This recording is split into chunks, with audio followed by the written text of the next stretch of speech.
ఇంటికి సిలువ బొట్లు చూశారు కదా. ఆయన తాగుడు గురించి క్రిస్టియన్స్కు మారినాము. తర్వాత ఆయన కొన్ని రోజులు మానేసిండు, మళ్ళీ ఎప్పటిలాగానే తాగిండు. యేసు బైబిల్లో చేసిన మొట్టమొదటి అద్భుత కార్యం ఏంటో మీకు తెలుసా? మన మోక్షధర్మ తరపున మీరు మన సనాతన సంప్రదాయంలోకి వచ్చినందుకు మీకు చీర కానుకగా పెడుతున్నాం తల్లి. అట్లాగే తల్లి.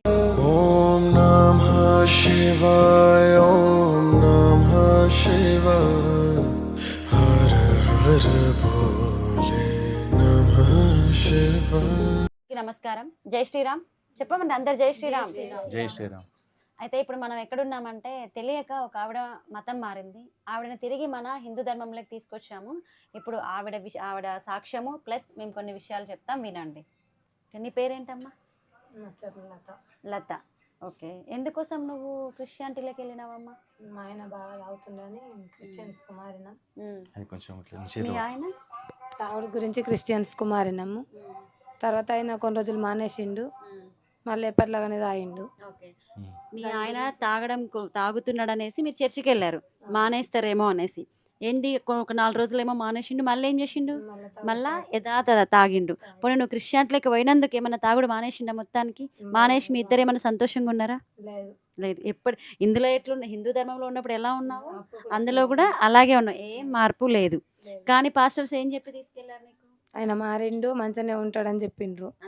నువ్వు వెళ్ళిన చర్చ ఏందమ్మా? Hosanna church. అక్కడికి వచ్చే వాళ్ళందరూ ఎలా ఉంటారు? భార్యాభర్తలు? నాకు తెలుసు, నేను కూడా వెళ్ళాను కాబట్టి చెప్పండి. అందరు నన్ను చూడలేను కానీ మేడం 2-3 అయితే ఎట్లా చూసినాను. ఉంటారు వాళ్ళు?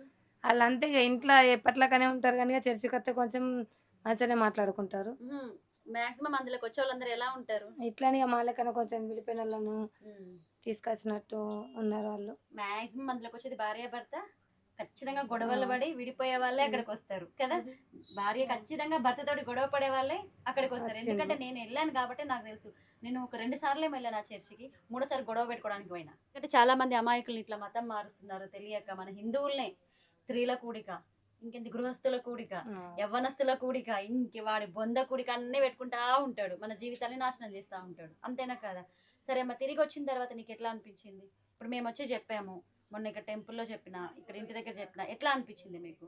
మంచిగానే అనిపించింది అప్పటి నుంచి. కానీ ఇక మేము అప్పటి నుంచి మానేసింది. ఇక నేను చర్చికి పోతలేవు. చర్చికి పోతే ఎవరైనా వచ్చి మళ్ళీ నీకు ఏ పాస్టర్, మేము వచ్చి వెళ్ళిన తర్వాత నీకు ఏ పాస్టర్ అయినా వచ్చి ఏ పాస్టర్ నువ్వు అందులోకి ఓకు అట్లా ఇట్లా ఏమన్నా చెప్పిరా? అంటే నన్ను తీసుకుపోయిన వాళ్ళు అడిగిండ్రు, మీరు హిందువులకు మళ్ళీ మారినరా అంటే మారినా అని చెప్పిన. నేను మళ్ళీ వాళ్ళ చర్చిలోకి రమ్మనికి ఏమనలేరు. ఇక నాకు ఏమనలేరు. ఇవాడికి అర్థమైపోయింది, ఇక ఈమె ఎంత చెప్పినా ఇక రాదు, ఎందుకంటే ఆమె సత్యం తెలుసుకుంది కాబట్టి ఇంకా రాదు అనుకున్నారు. అయితే నీకు నేను ఆ బైబిల్లో కొన్ని విషయాలు చెప్తాను. అసలు యేసు మొట్టమొదటి చేసిన అద్భుతం ఏందో తెలుసా నీకు? అమ్మ, యేసు బైబిల్లో చేసిన మొట్టమొదటి అద్భుత కార్యం ఏంటో మీకు తెలుసా? తెలియదు కదా. ఏం చేసిండు తెలుసా? మొట్టమొదటి అద్భుత కార్యము వైన్స్ తయారు చేసిండు, మందు తయారు చేసిండు. ఎందుకనంటే ఒక పెళ్లి జరుగుతూ ఉంటుంది. ఆ పెళ్లి జరిగినప్పుడు అప్పటికే చాలామంది తాగుబోతులు ఆ పెళ్లి వేడుక జరిగిన తర్వాత బాగా తాగుతూ ఉంటారు. ద్రాక్షరసం కదా, ద్రాక్షరసాన్ని పులియబెట్టి దాన్ని ఏం చేస్తారంటే వైన్స్ తయారు చేస్తూ ఉంటారు. అప్పటికే చాలామంది తాగుతూ ఉంటారు. అప్పుడు మందు అయిపోతుంది. మందు అయిపోగానే అప్పుడు మరియా ఏం చేస్తుందంటే, మీరేం చేస్తుందంటే, మరి ఇప్పుడు అయిపోయింది కదా, మరి ఏసు దగ్గరికి వస్తుంది. ఏసు దగ్గరికి వచ్చి మందు అయిపోయింది కదా, అయ్యో ఇప్పుడు ఎట్లా అని అంటే, అప్పుడు ఏం చేస్తాడంటే అలమ్మ మీదకి గద్దిస్తాడు. నా సమయం ఇంకా రాలేదని నీకు తెలుసు కదా, అయినా కానీ నీకోసం ఒక అద్భుతం చేస్తా అని చెప్పేసి, ఒక బావి ఉన్నది, బావిలోకి పోయి తోడు కొప్పుర్రి, ఎంత తోడు అంత మీకు మందు వెళ్తుంది అంటాడు. వాళ్ళు నిజంగానే అప్పుడు ఏం చేస్తారు అని అంటే, అప్పుడు బావిలోకి నీళ్ళు ఉంటే, బావిలో తోడితే ఏం వెళ్ళాలి, నీళ్ళు వెళ్ళాలి కదా. కానీ అప్పుడు ఏం వెళ్తుంది అంటే మొత్తము మందు వెళ్తుంది, బకెట్లు మందు వెళ్తుంది. అయితే ఫస్ట్ మందు తాగిన వాళ్ళు ఏం చేస్తారు అని అంటే ఒక మాట అంటారు. ఏం మాట అంటారంటే తెలుసా? అసలు చాలామంది పెళ్ళిళ్ళల్లో ఫస్ట్ మత్తెక్కాలని చెప్పి, గిక్కెక్కాలని చెప్పి మంచి స్ట్రాంగ్ మందు పోస్తారు, అంటే స్ట్రాంగ్ వైన్ పోస్తారు. పోసిన తర్వాత మత్తెక్కిన తర్వాత కావాలని బాగా నీళ్ళు కలిపి పోస్తారు. కానీ నీళ్ళు రివర్స్గా మనకు ఫస్ట్ ఏమో మత్తెక్కంది ఇచ్చిండ్రు, ఇప్పుడు మాత్రం వచ్చిన ఏదైతే వైన్ ఉందో అది మాత్రం విపరీతమైన కిక్కెక్కుతుంది. అంటే ఏసి చేసిన మొట్టమొదటి అద్భుతం ఏంది? మందు తయారు చేయడం. అట్లాంటి వాళ్ళు మళ్ళీ ఇంకో దగ్గర ఏమంటాడంటే, అందరికీ వాళ్ళ వంశస్థులు ఉంటారు కదా, యూద వంశస్థులు, అక్కడ ఏమవుతుంది అంటే అందరికీ తన బోధనలు చెప్తూ ఉంటాడు. అయితే ఆ జాతి వాళ్ళే, యూద జాతి వాళ్ళే ఇతని మాటలు నమ్మరు. నమ్మకపోయేసరికి ఈయన ఒక మాట అంటాడు, మనుష్య కుమారుడు తినుచు తాగుచు వస్తున్నాడు కాబట్టి మీరు నా మాట నమ్మట్లేదు. నేను ఒక తిండిపోతును, నేను ఒక తాగుబోతునని మీరు అనుకుంటున్నారు. అవును నేను తాగుతా తింటాను అని చెప్పుకుంటాడు. మరి తాగుతూ తింటాను అని పబ్లిక్‌లో చెప్పుకుంటే దేవుడు ఎట్లయితాడు? అవునా కదా! ఇప్పుడు మనకెందుకు టాపిక్ వచ్చిందనంటే, ఇంక తాగుబోతోళ్ళందరిని మేము మానిపిచ్చేస్తాము అనంటే, ఇప్పుడు మనం ఏం చెప్పాలి తెలుసా? మన చాలామంది తెలంగాణలో కల్లు తాగుతున్నారు. అవునా? కల్లు తాగిన తర్వాత ఏమైతుందంటే, ఆళ్ళు సడెన్‌లీ ఒక వారం రోజులు బంద్ చేస్తే పిడిసచ్చి కింద పడుతున్నారు. పడుతున్నారా లేదా? మరి అందరిని ఏం చేద్దామనంటే, ఆళ్ళందరిని తీసుకపోవాలా మనము. తీసుకపోయి వీళ్ళందరినీ పిడుసు రాకుండా నువ్వు కొబ్బరి నూనెతోటి వాళ్ళకి లేపమని చెప్పాలి. కాదన్న అవునా? సాధ్యం అస్సలు అది సాధ్యం కాదు. కాదు కదా! అందుకే ఎప్పుడైనా గానీ మూఢనమ్మకం ఉండొద్దు. మూఢభక్తి ఉండొద్దు. మన దాంట్లో గూడా ఏది ఉంటది తాగుడు అవి ఉంటది. కానీ ఒక లిమిట్ ఉంటది. కానీ మన దేవుళ్ళు ఆళ్ళ లెక్క నీకు ఏది వైన్స్ తయారు చేస్తా అది మన ఎవరైనా చేసిర్రా? ఇప్పుడు వీరబ్రహ్మేంద్ర కాదు, స్వామి ఉన్నాడు. నిజంగా ఆయన దేవుడైతే వైన్స్ తయారు చేస్తాడా? ఒక్క ఇప్పుడు మనుషుల్ని వీరబ్రహ్మేంద్ర స్వామి ఉన్నాడమ్మా. ఆయనేమన్నాడు?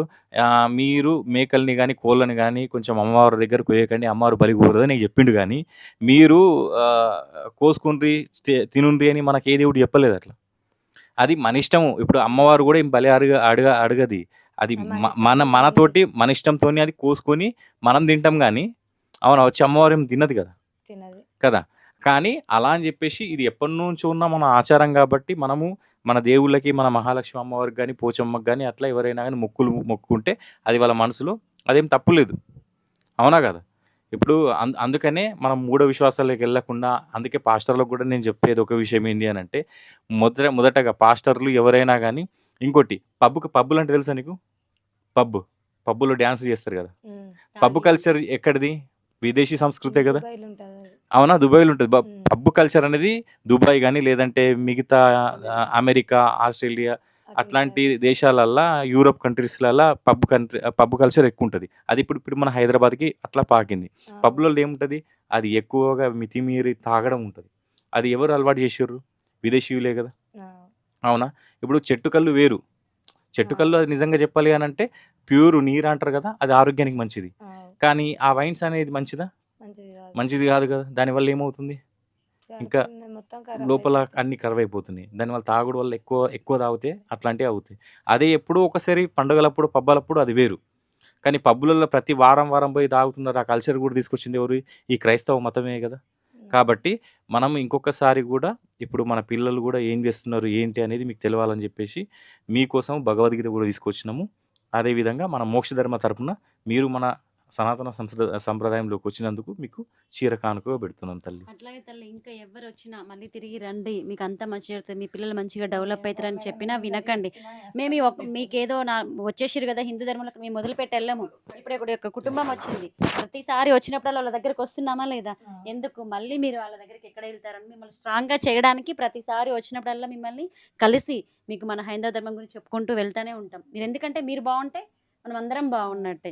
సరే ఇప్పుడు మన మోక్ష ధర్మ ట్రస్ట్ నుంచి మీరు హిందూ ధర్మంలోకి తిరిగొచ్చిన సందర్భంగా మీకు మన సనాతన సాంప్రదాయం ప్రకారం చీర, భగవద్గీత ఓకేనా? దీపంకి మీ పిల్లల కోసం భగవద్గీత అమ్మ చదివించండి. ఎందుకంటే భగవద్గీత చదివారనుకో వాళ్ళు ఒక మంచి దారిలోకి గూడా వస్తారు. ॐ नमः शिवाय ॐ नमः शिवाय हर हर भोले సరేనమ్మా? శ్రీమాత్రే నమః చెప్పు. శ్రీమాత్రే నమః. జై శ్రీరామ్. జై శ్రీరామ్. హర హర మహాదేవ. శంభో శంకర. హ్మ్.